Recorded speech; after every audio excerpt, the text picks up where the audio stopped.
Meile on aastakümneid räägitud, et Microsoft Windows on vältimatu, et ilma suurte tehnoloogiaettevõtete operatsioonisüsteemideta lakkab kaasaegne ühiskond lihtsalt toimimast. Prantsusmaa tõestas, et see on vale. Üks maailma võimsamaid riike eemaldas Microsofti oma riiklikust politseijõust. Tuhanded ja tuhanded arvutid, ei mingit Windowsit, ei litsentse, ei sõltuvust Silicon Valley'st. Selle asemel läksid nad üle tasuta avatud lähtekoodiga tarkvarale ja tulemus üllatas isegi valitsusametnikke. Kulud langesid 40% võrra. See polnud väike katse. See oli ettevõtte ulatuslik väljatõrjumine ja see paljastas midagi, mida suured tehnoloogiafirmad kunagi ei oodanud. Euroopa võib-olla leidis väljapääsu monopolist. Esimene peatükk, 40%-line giljotiin. Prantsuse žandarmeeria ei ole mingi väike kontorikatse. See on osa Prantsuse õiguskaitse 2 tugisambast. Nii et kui Prantsusmaa hakkas kogu osakonnas Windowsit eemaldama, pandi seda tähele. Täna töötab enam kui 103 000 neist masinatest kohandatud Linuxi versioonil. See on 97% kogu lauaarvutite pargist. Ülejäänud 3% on spetsiaalsetes terminaalides, mis on seotud vanade lepingutega.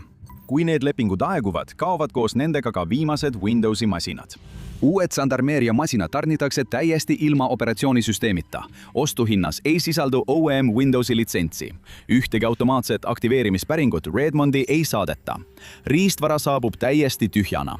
Sealt edasi ehitavad Prantsuse valitsuse IT-tiimid masinad ise üles ja saadavad need siis välitööl olevatele politseinikele. See tähendab, et masinatega ei kaasne Microsofti maksu. Iga tööjaam tähistab nüüd üht teadlikku otsust ning seda otsust korratakse kogu pargi ulatuses korduvalt. Igaüks neist eemaldab vaikselt ühe USA tarkvaratarnija riikliku asutuse kulubaasist. Üksikult tundub see väike, peaaegu nähtamatu, kuid sellises mahus koguneb see kiiresti. Puhastus oli sama hoolikas. Spetsiaalsed rakendused kirjutati ümber, et need töötaksid uutel arvutitel. IT-tiimid viisid läbi paralleelseid juurutusi, et tagada ülemineku ajal nullseisak. Kasutajaliides jäeti meelega tuttavaks, vastavaks sellele, mida politseinikud olid aastaid kasutanud. Õpikäver ei saanud kunagi ettekäändeks asjade aeglustamiseks. Üks eelarverida, üks otsus oli just säästnud miljoneid. $2,2 miljonit kärbitakse igal aastal litsentsi eelarvest.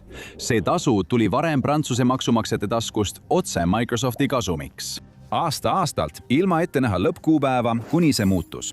See pidev summa võeti ära ühest Euroopa kõige usaldusväärsemast tuluallikast.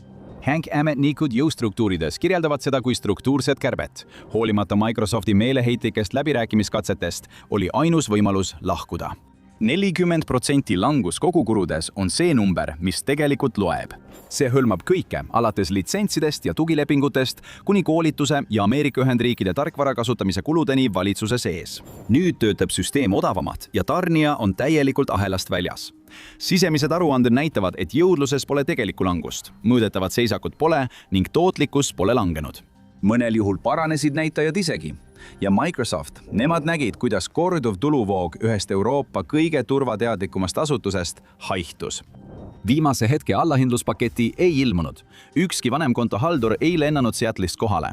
Selleks ajaks, kui väljatõstmine väljaspoolt nähtavaks sai, kuulus operatsioonisüsteem juba sisemistele meeskondadele. Neil oli kontroll ka plaastrite paigaldamise üle. Neil oli täielik kontroll kogu juurutustööriistade ahela üle.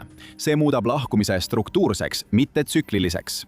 Isegi kui mõni tulevane Prantsuse valitsus tahaks selle tagasi pöörata, asub institutsionaalne jõud nüüd täielikult žandarmeeria sees. Iga dollar, mis varem rahastas Silicon Valley aktsionäride tulu, jääb nüüd Prantsusmaa piiridesse. Õppetund, mille Microsoft näib olevat omaks võtnud, on ebamugav. Prantsusmaa ei küsinud paremat tehingut ja see oligi kogu probleem. Aga raha osutus vaid pooleks loost. Teine peatükk, telemeetria must auk. Suurem põhjus oli andmete lekkimine, millest peaaegu keegi avalikult ei räägi. Kaasaegne Windows sisaldab sisseehitatud telemeetriat, mis kogub seadme diagnostikat, krahhi aruandeid ja rakenduste kasutusandmeid, mida saab seejärel Microsofti serveritesse saata. Seda kasutatakse peamiselt stabiilsuse ja turvalisuse tagamiseks. Microsoft dokumenteerib neid süsteeme oma privaatsusdokumentides ning osa andmevoost tõmbab palju tähelepanu. Osas sellest telemeetriast on operatsioonisüsteemis sisse ehitatud ning kuigi kasutajad saavad jagatavat teavet vähendada, ei saa seda tavaseadetes täielikult välja lülitada. Sa ei ole hull, kui tunned, et sinu arvuti nuhib su järele ja sunnib uuendusi peale. See on dokumenteeritud ärimudel. Tavakasutajate jaoks on see enamasti lihtsalt taustamüra. kuid tundlikke andmeid töötlevate organisatsioonide jaoks võib seda pidada pigem reaalajas toimuva luureandmete lekkega sarnaseks. Nende töö eeldus on, et kõik andmed, mis seadmest lahkuvad, ei ole enam valitsuse kontrolli all. Isegi kui sisu ei lahku kunagi seadmest, liiguvad siiski metaandmete jälg ja tegevusmustrid ja sellest võib piisata. See võib paljastada operatsioonide sageduse, uurimise prioriteedid ja tundlike operatsioonide üksikasjad. Kui kõik see kokku panna, 103 000 lõpp-punkti peale, saad pidevalt uueneva pildi sellest, kuidas üks G7 riik ennast kontrollib. Kõik värskendub reaalajas. Kui andmed lahkuvad riigi infrastruktuurist, on nende tagasikutsumine sisuliselt võimatu. Asi läheb veel hullemaks. Üks USA seadus tühistab vaikselt Prantsusmaa enda seaduse. 2018. aastal vastu võetud Cloud Act annab Ameerika võimudele seaduslikud mehhanismid, millega sundida USA's baseeruvaid pilveteenuse pakkujaid serveri andmeid nõudmisel välja andma. Nende serverite füüsiline asukoht, ükskõik kus maailmas, ei muuda seda olukorda. Prantsuse luureteenistuste jaoks ei ole see hüpoteetiline mure. See on teises riigis kirja pandud seadus, mis ületab nende enda seadusi. Ükski tarnija suhe ega lepingupunkt ei saa seda muuta. Selle ettevõtetele toimuva andmeleke sulgemine oli teine motiiv selle ülemineku taga. Gendarme'id poolt kasutatav kohandatud Linuxi versioon ei saada automaatselt kasutus- ega diagnostikainfot välistele ettevõtetele. Kõik diagnostika, logid või krahhinfo hoitakse Prantsuse valitsuse inseneride hallatavas riiklikus infrastruktuuris. Idee on lihtne. Ükski operatiivne andmestik ei lahku riigist ning auditeid kasutatakse selle kinnitamiseks. Selline järelevalve on muutnud nende süsteemide käsitlemist. Kahtlus omaenda tööjaama suhtes ei ole enam ainult privaatsusekspertide kõrvaline mure. Sellest on saamas Euroopa digipoliitika tööhüpotees aastal 2026. Avaliku sektori hankelepingud üle kogu mandri hakkavad seda peegeldama. 3. peatükk – riistvara päästmine. Microsofti kõige kasumlikumal trikil on üsna kliiniline nimi – sunnitud riistvara vananemine. Windows 11L on riistvara ühilduvuse piirang, mis on otsepaigaldusnõuetesse sisse ehitatud. Masinad vajavad Trusted Platform Module 2.0 kiipi. Neil on vaja kindlat põlvkonda heaks kiidetud protsessorit, minimaalset hulka muutmälu ja turvalise alglaadimise võimekust. Arvutid, mis ei läbi ühtegi neist kontrollidest, blokeeritakse uuendamisest.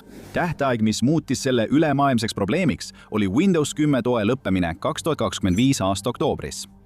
Sel hetkel sunniti 100 miljoneid täiesti töökorras masinaid üle maailma sisuliselt välja vahetama või uuendama. Mitte sellepärast, et riistvara oleks üles öelnud, vaid kuna ühe tootja tootearendusplaan liikus edasi vastavalt Redmondis, Washingtonis kehtestatud ajakavale. Kogu see arve ulatus sadade miljardite dollariteni ja tuhandete tonnideni elektroonikajäätmetes. Töökorras lauaarvutid ja täiesti kasutuskõlblikud sülearvutid olid äkitselt määratud prügimäele või odavmüügile. Ettevõtete IT-osakonnad, koolipiirkonnad, haiglavõrgud ja linnavalitsused seisid kõik sama ebamugava valiku ees. Kas jätkata toetamata tarkvara kasutamist kasvavate turvariskidega või teha uue riistvara jaoks suuri kapitalikulutusi? Uuendustsükkel lakkas olemas tehniline küsimus ja muutus eelarvesündmuseks, kuid Prantsusmaa jättis uuendustsükli täielikult vahele. Kohandatud Linuxi versioon ei sea rangeid riistvaralisi piiranguid. Seetõttu käsitletakse vanemat varustust endiselt täielikult kasutatava politseiterminalina. Teise tarkvaraplaani korral oleks sama masin võib-olla juba asendamiseks märgitud ja maha kantud. Aja jooksul vähendab see otsus asenduskulusid ning säästud kogunevad igal aastal. Olemasolevad masinad jäävad kasutusse kauemaks, selle asemel, et neid iga 5–7 aasta tagant kindla graafiku alusel välja vahetada. Raha, mis oleks läinud uue varustuse ostmiseks, jääb selle asemel avalikku eelarvesse ja suunatakse ümber sellistesse valdkondadesse nagu personal, koolitus ja välitööde korraldamine. Ja see toob 40% kokkuhoiu taas fookusesse. See ei olnud kunagi ainult litsentside küsimus. See kulu on lihtsalt kõige nähtavam osa. Vähem nähtavad kulud tulenevad kogu sellest tsüklist. Pidevad riistvara uuendused, hankelepingud, kasutajate ümberõppe, utiliseerimise ja amortisatsioonigraafikute haldamine. Asia jooksul seovad need tegurid valitsuse uuenduste ajakavade külge, olenemata sellest, kas neid tegelikult vaja on või mitte. Sellest tuleneb ka keskkonnamõju. Isegi kui see polnud peamine eesmärk, tähendab vähem asendusi, vähem transpordist tingitud heitmeid ja vähem elektroonikajäätmeid. Prantsusmaa ei võtnud seda lähenemist kasutusele keskkonnateadlikkuse tõttu, kuid väiksem asendusvajadus vähendab loomulikult jalajälge. Kui lähemalt vaadata, hakkab elektroonikajäätmete ringlus tunduma pigem müügitaktikana. Ühilduvusreeglid on osa sellest, mis seda tsüklit käigus hoiab. Tegelikkuses soodustavad need reeglid regulaarseid uuendusi uuemale riistvarale vastavalt Microsofti ajakavale. Sellest mööda hiilimise viis ei ole teoreetiline ega piirdu ainult plaanidokumentidega.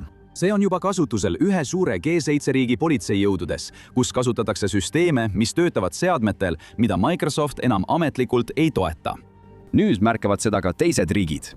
4. peatükk, suveräänne nakkus. Schleswig-Holstein on Saksamaa kõige põhjapoolsem liidumaa. Paberil on see üsna vaikne koht, kus tarkvararevolutsiooni alustada. See on osa põhjusest, miks enamik inimesi väljaspool tehnoloogiapressi sellest mööda vaatas. See liidumaa alustas just Saksamaa suurimat Microsofti väljatõstmist, mida kunagi nähtud. Nad võtavad sihikule 30 000 riigitööarvutit, mida kasutavad ametnikud, kohtunikud ja osariigi politsei. Plaan on kogu Microsofti süsteem välja vahetada. Selle asemele tuleb hunnik avatud lähtekoodiga Linuxi tööriistu. Kontoritöö eest hoolitseb LibreOffice. Ülejäänu katavad avatud lähtekoodiga e-posti ja kalendrisüsteemid. Nende järgmised pilveplatvormid töötavad serveritel, mis asuvad Saksamaa sees. Liidumaa digiministeerium nimetas seda projekti pikaajaliseks turvavõrguks, viisiks vältida tulevasi litsentsivaidlusi ja ennetada tulevasi andmeleket. Viis püsida Euroopa andmekaitseseadustest eespool. Kümnete tuhandete kasutajate üleviimine ei ole odav. Riigiparlament eraldas umbes 30 miljonit eurot, et katta kurnav mitmeaastane üleminek. Aga kui see on lõpule viidud, ootab riik, et litsentsitasudelt säästetakse aastas 16,5 miljonit eurot. See on raha, mis läheb tagasi eelarvesse, mitte Microsofti Euroopa raamatupidamisse. Üleminek toimub lainetena. Esimene laine hõlmab üldisi administratiivseid tööjaamu, teine keskendub spetsialiseeritud piirkondlikele osakondadele ja kolmas laieneb keerukamatele omavalitsussüsteemidele. Iga etapp sisaldab 90 päeva stabiliseerimisperioodi, mille jooksul probleemid registreeritakse ja insenerid täiustavad juurutuspilti enne järgmise grupi juurde liikumist. Poliitiline vastupidavus on see, mis teeb projekti strateegiliselt oluliseks.